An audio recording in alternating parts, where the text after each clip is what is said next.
Praise the lord. ఈరోజు దేవుని వాగ్దానంగా యెషయా గ్రంథము 48వ అధ్యాయము 18వ వచనాన్ని చూసుకుందాం.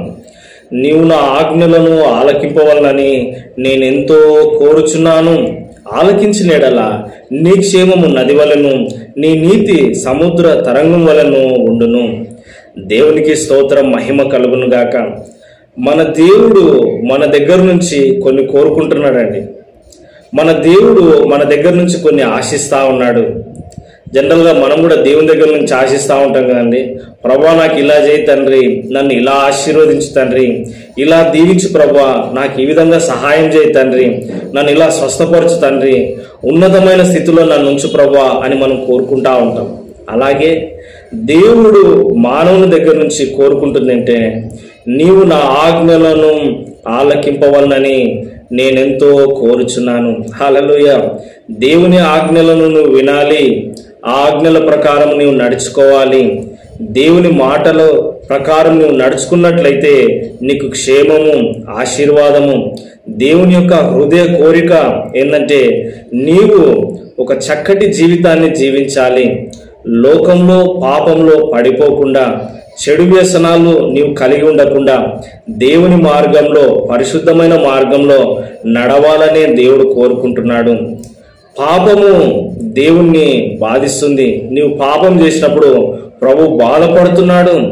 నీవు ఆయన ఆజ్ఞల ప్రకారం నడుచుకున్నప్పుడు ఆయన సంతోషిస్తున్నాడు. కాబట్టి దేవుని ఆజ్ఞలకు విధేయులమై నడుచుకుందాము. దేవుడు అదే మన యుద్ధ నుంచి కోరుచున్నాడు.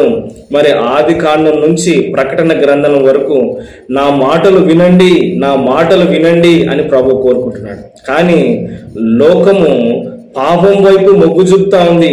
ఇష్టానుసారంగా జీవించాలి, మా కోరికలను మేము నెరవేర్చుకోవాలి, తినాలి, త్రాగాలి, మా ఇష్టం వచ్చినట్లు మేము జీవించాలి, లోకాన్ని అనుభవించాలని పాపంలో కొట్టుకొని పోతూ దేవుని మాటలను నిర్లక్ష్యం చేస్తా ఉన్నారు.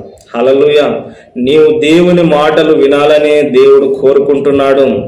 ఆయన ఆజ్ఞలు ఎంతో శ్రేష్టమైనవి, అవి జీవితానికి ఆశీర్వాదకరమైనవి. ఈ లోకం యొక్క సుఖభోగాలు కొంతకాలం నుండి నశిస్తాయి. అవి నిన్ను నిత్య జీవానికి తీసుకొని వెళ్ళవు. అవి లోకము, పాపము, నాశనానికి నడిపిస్తుంది. ఇరుకు మార్గంలో నడుచుకో, దేవుని ఆజ్ఞల ప్రకారం నడుచుకో, నీకు క్షేమము, ఆశీర్వాదము కలుగుతుంది. ఆలకించిన ఎడల, దేవుని మాటలు విన్న ఎడల నీ క్షేమము నది వలె, నీ నీతి సముద్ర తరంగం వలె ఉండును. దేవునికి స్తోత్రం, మహిమ కలుగును గాక. నీకు క్షేమం కలుగుతుంది, నీ నీతి నీకు చెందుతుంది, అది సముద్ర తరంగం వలె ఉంటుంది. దేవుడు నిన్ను ఆశీర్వదిస్తాడు, నీకు శాంతి, సమాధానం ఇస్తాడు, క్షేమం అనుగ్రహిస్తాడు. దేవుని మాటలు నీవు విన్నట్లయితే, దేవుని మార్గంలో నడుచుకున్నట్లయితే, నువ్వు చేసే పాపాన్ని విడిచిపెట్టినట్లయితే, లోకంలో కాకుండా పాపంలో జీవించకుండా దేవునిలో నీవు ఉండాలి. హల్లెలూయా. అదే ప్రభు కోరుకుంటున్నాడు. మరి పైన వచనాలను కూడా మనం చూసుకున్నట్లయితే, ఒక వచనాన్ని, నీ విమోచకుడగు ఇజ్రాయేలు పరిశుద్ధుడైన యెహోవా ఇలాగు సెలవిస్తున్నాడు, నీకు ప్రయోజనం కలుగునట్లు నీ దేవుడైన యెహోవానగు నేను నీకు ఉపదేశము చేదును, నీవు నడవలసిన త్రోవను నిన్ను నడిపించదును. ఆమేన్. దేవుని మాటలు మనకు ఉపదేశం అండి. అవి మనల్ని చక్కటి త్రోవలు నడిపిస్తాయి. ఆయన నిన్ను అనుదినము నడిపించాలని నువ్వు కోరుకుంటున్నాడు. హల్లెలూయా. నీ జీవితం అంతా కూడా ప్రభు మార్గంలో, ప్రభు చిత్తానుసారంగా ఉంటే అది ఎంతో ఆశీర్వాదకరము, క్షేమము. అది నీకు నీతిని అనుగ్రహిస్తుంది, సమాధానం అనుగ్రహిస్తుంది, క్షేమాన్ని ఇస్తుంది. నీ సంతానం ఇసుక వలె విస్తారమగును, నీ గర్భఫలము దాని రేణువల వలె విస్తరించును. వారి నామము నా సన్నిధి నుండి కొట్టివేయబడదు, మరవబడదు. దేవునికి స్తోత్రం. హల్లెలూయా. నీవే కాదండి, నీ పిల్లల పిల్లలను దేవుడు దీవిస్తాడు. నీవు దేవుని మార్గంలో నడుచుకో. అబ్రహాము తాను దేవుని మార్గంలో నడుచుకొని తన సంతానానికి దాన్ని బోధించినాడండి.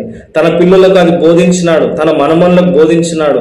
అబ్రహామును నేను ఎదురుగుద్దును, తన పిల్లలకు దేవుని మార్గమును బోధించే వ్యక్తిగా అతడున్నాడు అని దేవుడే సాక్ష్యం చెప్పినాడు. ఈరోజు ఈ మాటలు వింటున్న నీవు క్షేమంగా ఉండాలి అని దేవుడు కోరుకుంటున్నాడు. నీ పిల్లలు క్షేమంగా ఉండాలి, ఆశీర్వాదకరంగా ఉండాలి, అభివృద్ధిలో ఉండాలి, ఏమంటే ముందుకు సాగాలని ప్రభు ఆశిస్తున్నాడు. మరి నీవు దేవుని ఆజ్ఞలను వింటావా? ఆయన మార్గంలో నడుచుకుంటావా? లేదా నీ ఇష్టానుసారంగా జీవిస్తావా? మన ఇష్టము, మన ఆశలు, మన కోరికలు అది లోకము, పాపము, నాశనానికి నడిపిస్తుందండి. దేవుడి చిత్తము మన జీవితంలో జరిగితే అది ఎంతో ఆశీర్వాదకరం. ఆమేన్. చిన్న ప్రార్థన చేసుకుందాం. పరిశుద్ధుడైన దేవా, ప్రేమగల తండ్రి, ఈరోజు ఈ మాటలు వింటున్న ప్రతి వ్యక్తిని దీవించండి, ఆశీర్వదించండి, నీ చిత్తానుసారంగా నడిపించండి, మేలు చేయండి, అభివృద్ధి పరచండి, చక్కటి క్షేమం వారికి అనుగ్రహించమని మా ప్రభువును రక్షకుడైన యేసుక్రీస్తు నామములో ప్రార్థిస్తున్నాను తండ్రి. ఆమేన్. God bless you. నేను పాస్టర్ ఎలీషా అబ్రహాం. ఈ వీడియోని లైక్ చేయండి, షేర్ చేయండి, సబ్స్క్రైబ్ చేసుకోండి. మీ ప్రార్థన అవసరతలకు కూడా నాకు ఫోన్ చేయండి. మా ఫోన్ నంబర్ 8801823377. మరియు ప్రతిరోజు జరుగుతున్న ఫోన్ కాన్ఫరెన్స్లో, వాట్సాప్ కాల్ ప్రార్థనలో కూడా మీరు జాయిన్ అవ్వండి. ఉదయం 6 గంటలకు, రాత్రి 9 గంటలకు. వివరాలకే నాకు ఫోన్ చేయండి. దేవుడు మిమ్మల్ని దీవించును గాక. ఆమేన్.